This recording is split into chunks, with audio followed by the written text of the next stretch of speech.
All right, welcome to a brief little demo about how to get inverse kinematics working. We're going to start off by making a simple cube at the origin. If we scale that up in Z, it'll be nice and tall. If we look down the x-axis, go into edit mode, go to tools, and bisect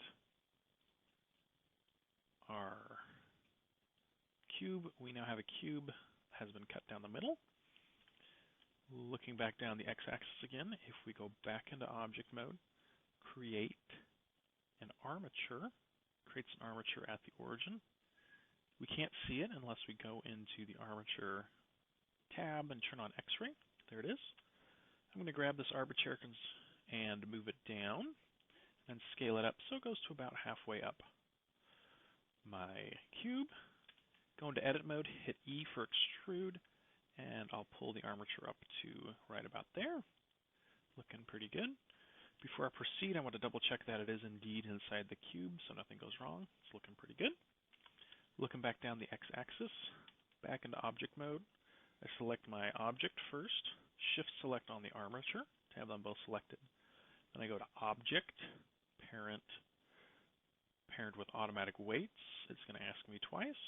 I say OK. To double check, what I'll do is I'll select my armature, switch to pose mode, pick up that top one, grab it, and make sure that my cube is indeed responding to the movement of the bones.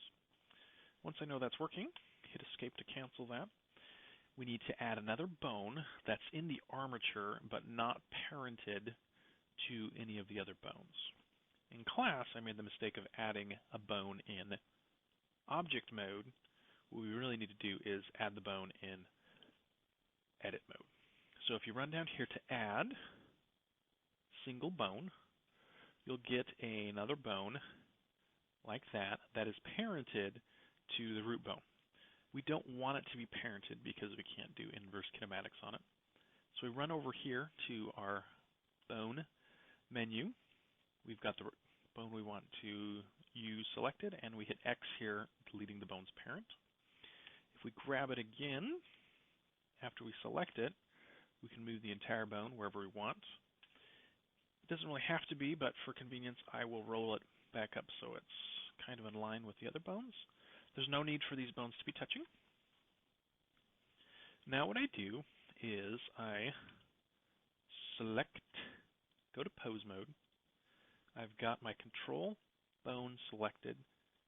Shift click on the bone I want to follow, the bone, my control bone, and type Control Shift C. A really big menu pops up that lets you apply a bunch of constraints. We want to run over here to inverse kinematics. When we've done that, you notice that the bone moves slightly and it's turned yellow. To double check that everything's working, let's select our control bone again. And I'm going to look at it in 3D, grab it, and you notice that the bone is doing everything it can to follow my control bone. So if you just follow that simple process, you can add some inverse kinematics to your assignment that's due next week.